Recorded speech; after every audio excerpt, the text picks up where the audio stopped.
నేను డయాస్ మీద అనుకున్నాను. ఏదో మిలికి లేకుండా నువ్వేమి చేయవు కదా, చెప్పు. సరే, ఒకరి అవసరం ఒకరికి ఉంది కదా.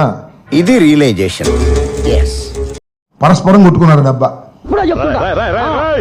ఏంట్రా ఇది?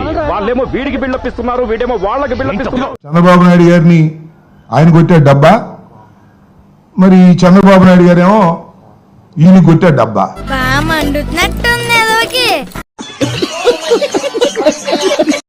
ఇద్దరు పరస్పర డబ్బాలు కొట్టుకునే కార్యక్రమం తప్ప. మండుతున్నట్టుంది.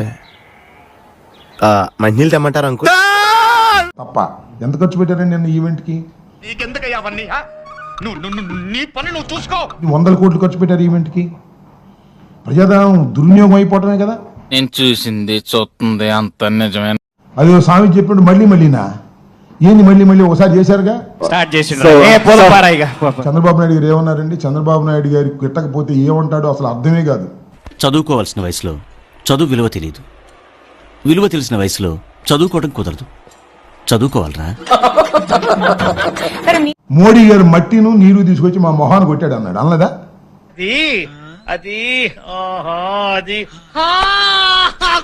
పవన్ కళ్యాణ్ గారు ఏమన్నారు? పాసిపోయిన లడ్డూలు ఇచ్చారని మోడీ గారు అన్నాడు.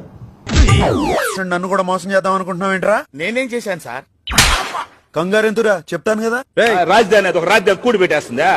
రాజధాని కూడి పెడుతుంది నీకు అర్థమైందా ఎందుకు కొట్టా? మీకు ఇష్టం లేకపోతేనేమో ఇష్టం వచ్చినా మాట్లాడతారు.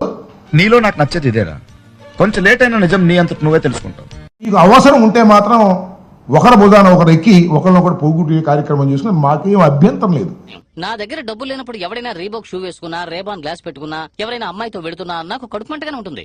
మీరు ఇష్టం వచ్చినట్టు పొగుడుకోండి. మధ్యలో నీ కెప్టెన్సీ ఏంట్రా? కానీ మా బాధ అంతా ఏమిటయ్యా అంటే అసాధ్యం కానటువంటి అమరావతిని సాధ్యమని చెప్పి చూడు ఉచ్చ లేచిపోద్ది తీసుకొచ్చి ఈ రాష్ట్రాన్ని నట్టేట ముంచేటటువంటి కార్యక్రమం చంద్రబాబు నాయుడు గారు చేస్తున్నారు.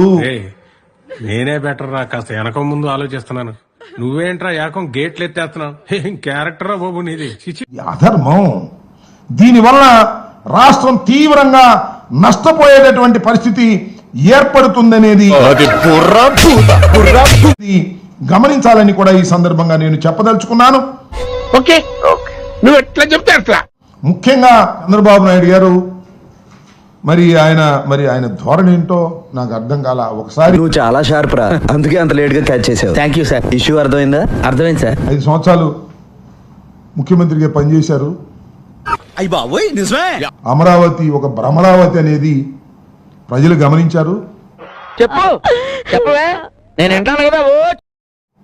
చివరికి అమరావతి ప్రాంతంలోనే ఆయన ఓడించారు.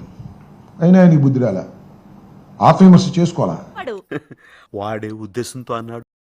ఇంకా పెద్దది కావాలనేటువంటి తాపత్రయంతో ఆయన చేస్తున్నటువంటి కార్యక్రమం అంతా బానే ఉందా లేక దయ్యం ఏమైనా పట్టిందా? దీన్ని ప్రజలు అర్థం చేసుకోవాలనేది మా బాధ తప్ప మేమేదో అమరావతి అద్భుతంగా జరుగుతుంటే మా కడుపు మండి మేమేదో చేస్తున్నాం అనేది కాదు. అమరావతి అనేది ఈ రాష్ట్రం ఒక అద్భుతమైన నగరాన్ని తీర్చిదిద్దటానికి కావలసినటువంటి ఫండ్స్ లేవు.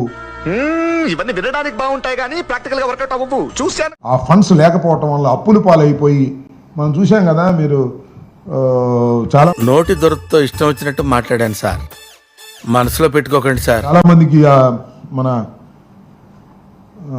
టోల్ గేట్ దగ్గర ఈ పక్కన ఒక పెద్ద ఏంటోరా బాలు, నీ నోటి నుండి పువ్వు అనే పదం వచ్చినా సరే ఏదో బూతులాగే వినపడింది.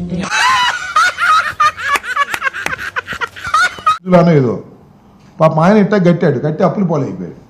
పాపం ఫీల్ అన్నట్టున్నారు. దానికైతే రాష్ట్రానికి పట్టేటటువంటి పరిస్థితి ఏర్పడేటువంటి అవకాశం ఉందనే విషయాన్ని దయచేసి మర్చిపోవద్దని. చరిత్రుడా, ఒక్క మాట మంచిది రాదు నోట్లోంచి. అది నోరే డ్రైనేజ్ పూసి మారేడుకాయ చేసి ఏదో అద్భుతాలు సృష్టిస్తామనేటువంటి ప్రయత్నం 3 సంవత్సరాల్లో 4 సంవత్సరాలు ఇప్పటికే చూడటం కాదండి, మీరు చెయ్యాలంతే.